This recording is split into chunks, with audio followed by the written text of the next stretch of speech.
군산화재 참사처럼 다중이용시설이라도 스프링클러가 설치되어 있지 않은 경우가 대부분입니다. 6층 이상 건물만 의무화돼 있기 때문입니다. 군산화재 부상자 대부분이 타 지역으로 이송돼 치료받고 있습니다. 도내에는 화상 전문 병원이 없기 때문입니다. 거소투표에 대한 공정성 논란이 사그러들지 않고 있습니다. 요양시설 등에서 사실상 대리 신청과 대리 투표 아니냐는 논란입니다. 여러분 안녕하십니까? 대형 화재로 인한 참사가 터질 때마다 미비한 소방시설이 지적되고 있지만 상황은 전혀 나아지지 않고 있습니다.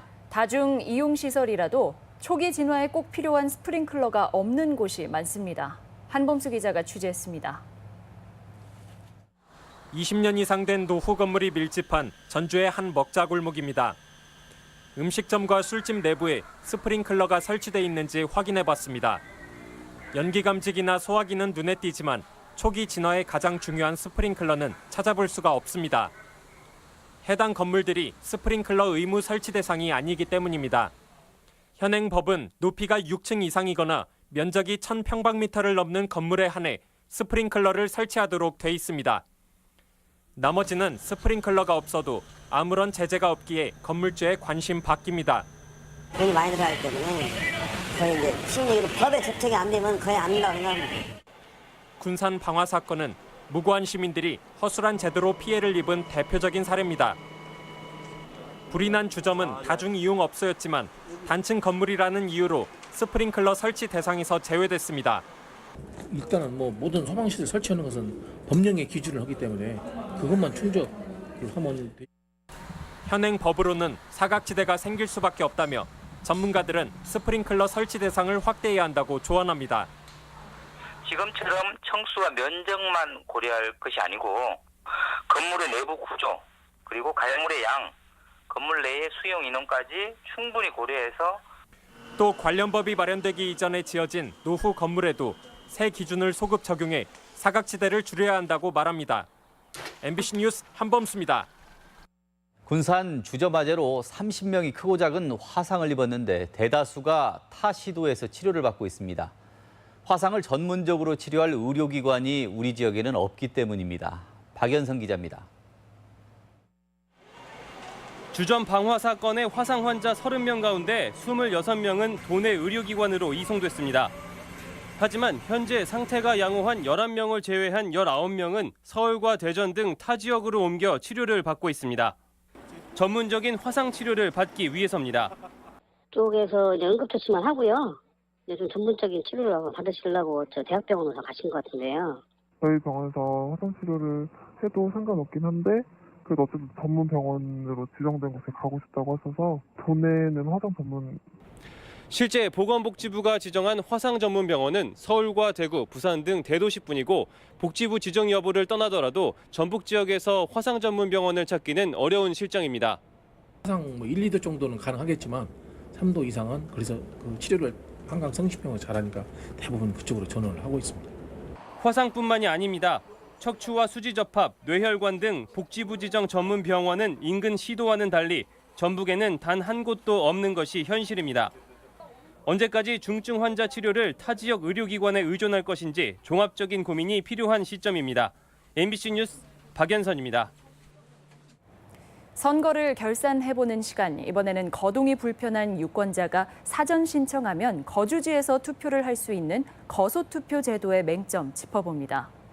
거소투표는 악용될 소지가 많은 데다 비밀투표 원칙조차 무시되는 곳이 적지 않다고 합니다. 박찬희 기자입니다. 지방선거가 있기 며칠 전 노인들이 입원해 있는 전주의 한 요양원에서 거소투표가 실시됐습니다. 노인이 양쪽에 부축을 받은 채 기표소 안으로 들어가고 부축한 사람들은 옆에 서서 투표를 안내합니다. 하지만 노인은 연신 모르겠다는 말만 되풀이합니다. 이게 어디 말만 하시라니까. 몰라? 부축한 사람은 성관이 직원과 이곳 요양원 관계자입니다. 이 모습을 보던 후보 측 참관인이 문제를 제기합니다. 중요한 그 원칙 중에 하나가 이제 그게 더 상위 개념이라고 보는데 그중에 특히 비밀투표 전혀 저는 보장이 안 될 것 같습니다. 거소투표가 진행된 다른 요양원들도 상황은 비슷했습니다. 고소 투표라도 기표를 하지 못할 정도의 신체적 장애가 아니라면 누구도 기표소 안에 같이 있어서는 안 됩니다. 선관위 직원도 예외는 아닙니다. 고소 투표는 본인이 직접 신청한 걸까? 요양원은 대부분 병원 측에서 대리 신청을 하지만 본인 투표 의사를 확인하는 절차는 사실상 없는 것이나 마찬가지입니다. 장애인들이 거주하고 있는 사람들이 일일이 확인해서 이 사람들이 신고 대상자인가 아닌가 확인할 길은 없습니다. 장애인이거나 이통반장 확인서만 있으면 고소 투표를 당사자 동의로 얼마든지 대리 신청할 수 있습니다. 절차가 허술하다 보니 남원에서는 시의원 선거 사무장이 7명의 고소 투표를 몰래 신청했다 고발되기도 했습니다. 6.13 지방선거에서 고소 투표를 신청한 도내 유권자는 5,637명. 2년 전 총선보다 20%나 많았는데 지방선거 때마다 고소 투표 신청이 급증하고 있습니다. 단 몇 표 차이로 당락이 갈리는 지방선거. 철저한 관리 감독과 더불어 고소 투표 제도의 개선이 필요해 보입니다. MBC 뉴스 박찬익입니다. 지방선거에서 패배한 도내 야권의 정치 지형 변화가 관심입니다. 민주평화당은 지방선거에서 정의당의 도내 제1야당까지 빼앗기자 내일 지역위원장 워크숍을 열어 전당대회 조기 개최 등 당의 진로를 모색할 계획입니다. 바른미래당도 지도부 사퇴에 이어 8월 15일 이전 전당대회를 계획하고 있으며 내일까지 의원 워크숍을 개최합니다. 전주시는 인구가 7만 5천 명에 달하는 효자 4동을 4동과 5동으로 분동하고 혁신동을 신설합니다. 이동교에서 전주대 신정문까지 이어지는 서원로를 기준으로 효천지구 쪽이 효자 4동, 전북도청 쪽이 효자 5동이며 혁신동은 장동과 만성동 효자 4동 일부 지역을 포함해 덕진구로 편입됩니다. 이에 따라 전주시는 기존 33개 동에서 2개 늘어난 35개 동주민센터를 운영하게 됩니다. 군산항에서 중국 스다오항을 오가는 카페리의 증편 효과가 나타나고 있습니다. 화물과 승객이 크게 늘었는데 지역 경제에도 도움이 될 전망입니다. 이몽진 기자입니다. 지난 4월 초 군산항에서 중국 스다오항을 왕래하는 카페리가 2척으로 늘어나면서 운항 횟수가 주 3회에서 6회로 배가 됐습니다. 지난 한 달 동안 카페리를 이용한 승객은 2만 5천여 명으로 지난해 같은 기간보다 60% 가까이 늘었습니다. 화물 역시 20피트짜리 컨테이너 2,500개가 운송돼 1년 사이 30%가량 증가했습니다. 항로 개설 10년 만에 그리고 운항 선박 증편 한 달여 만에 거둔 성과는 기대 이상이라는 분석입니다. 여행이 편리해졌다는 부분입니다. 3배라서 편리해진 부분도 있고 일정을 자유롭게 잡을 수 있다는 부분에서 편리해져서 승객들이 늘었고요. 한동안 냉랭했던 한중 관계 회복 기미와 증편 효과가 맞물리면서 대중국 중간재 수출 물량이 확대되고 관광객과 소상인들의 이용이 다시 활발해졌습니다. 아니 아무래도 2대니까 사람이 분산되니까 500명이 댕기면 250명씩 나눠졌잖아요. 그래서 就是有时我看外边的海呀，风景啊，都是找人子挺高兴的一件事儿。 또한 한중 경제협력단지와 국가식품 클러스터 구축 등으로 물류 수요도 급증할 것으로 예상되고 있습니다. 다만 군산항이 인천항이나 평택항에 비해 물동량이 10분의 1이 훨씬 안 되는 데다 한국GM 사태 등으로 교역량 증가가 지속될지는 더 두고 봐야 한다는 지적도 나오고 있습니다. 정치권과 자치단체의 공조와 노력으로 이뤄낸 군산항 중국 운항 증편이 반짝 효과에 그치지 않도록 부단한 점검과 지원이 필요해 보입니다. MBC 뉴스 이몽진입니다. GM 공장 폐쇄와 관련해 군산 지역 중소기업의 세금 납부를 유예하는 법령이 확정 시행됩니다. 정부는 국무회의를 열고 산업과 고용위기 지역의 중소기업의 세금 납부 기한을 현행 최대 1년에서 2년으로 연장하는 국세기본법 시행령 등 일부 개정안을 의결했습니다. 혁신도시로 이전한 한국전기안전공사와 지방자치인재개발원이 도내 6개 대학과 협약을 맺고 오픈 캠퍼스 지역교육 과정을 운영하기로 했습니다. 오픈 캠퍼스 교육 과정은 전기설계 베이직과 국제화 역량 강화 등 직무 현장 중심의 교육 프로그램이 시범 운영됩니다. 신임 전주지검 검사장으로 윤웅걸 제주지검장이 내정됐습니다. 전남 해남 출신인 윤웅걸 검사장은 사법연수원 21기로 창원지검에서 검사 생활을 시작했으며 법무연수원 기획부장과 대검찰청 기획조정부장 등을 역임했습니다. 간추린 뉴스입니다. 전라북도는 도내 중소기업 제품 가운데 품질이 우수하고 미래성장 가능성이 높은 상품 25개를 도지사 인증 상품으로 선정하기 위해 공모에 들어갔습니다.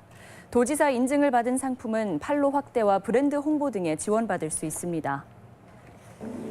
군산 3.1운동 100주년 기념관 개관식이 독립유공자와 보훈가족 등이 참석한 가운데 구암동에서 열렸습니다. 만세운동을 이끈 영명학교를 재현한 기념관은 한강 이남 최초의 3.1 만세운동지입니다. 원광대는 경기도 곤충산업연구회와 협약을 맺고 곤충을 활용한 치유 모델을 개발하기로 했습니다. 프로그램 개발과 곤충 관련 교육을 통해 치유 농업을 확산할 계획입니다. 도의회가 내일부터 3일간 10대 의회 마지막 임시회를 개최합니다. 10대 의회는 4년간 1,341개 안건을 발의했으며 새만금 잼버리 지원 조례안과 도립학교 설립안 등 18개 안건을 심사하며 10대 의회를 마감하게 됩니다. 간추린 뉴스였습니다. 전북교육청은 도내 초중학교 17곳을 첨단 기자재를 활용하는 과학활동 중심학교로 선정하고 학교당 3천만 원을 지원하기로 했습니다. 선정된 학교는 지원금으로 드론과 가상현실 기자재 등을 갖추고 2학기부터 첨단기기 조종과 소프트웨어 교육을 진행합니다. 9월부터 시행되는 아동수당 지급을 위해 내일부터 사전 신청이 이루어집니다. 군산시는 아동의 건강한 성장 환경을 위해 9월부터 일정 소득 기준 이하 가구 만 5세 미만 아동에 대해 1인당 10만 원씩 매월 25일 수당을 지급합니다. 군산시가 장미동 화재 사고 수습을 위해 행정 역량을 집중하고 있습니다. 군산시는 방화사고 대응본부를 구성해 장례 지원과 환자 관리, 심리 지원 등을 지원하는 등 원만한 사고 수습에 총력을 기울이고 있다고 밝혔습니다. 시는 또 관내 화재 취약 시설에 대해 화재 안전 특별조사도 실시할 계획입니다. 도내 진보정당 지지층이 정의당 중심으로 재편되는 모양새입니다.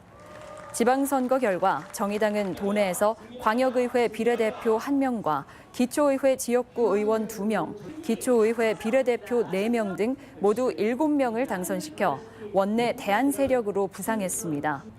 반면 4년 전 비례도의원을 배출한 민중당은 1%대 득표에 그쳐 비례 한석을 정의당에 내주고 기초의회 당선자도 전무해 지지세가 약화된 모습입니다. 완주 이서면이 비 오는 날 우산을 빌릴 수 있는 이웃 우산 공유 서비스를 시작했습니다. 이서면은 이웃 우산 100개를 제작해 행정복지센터나 문화의 집 등에 비치했으며 사용 후 반납은 보관함이 있는 곳은 어디나 가능합니다. 이서면은 기부 식재료를 나누는 행복체험 냉장고와 관용차를 대여하는 카쉐어링 하모니카도 운영 중입니다. 도내 야권이 진로를 새롭게 모색하면서 도내 의원들의 거취도 주목됩니다. 민주평화당이 오는 8월 초로 전당대회를 앞당기면서 정동영 의원과 유성엽 의원의 당 대표 출마설이 나오고 있습니다. 전북권 뉴스였습니다.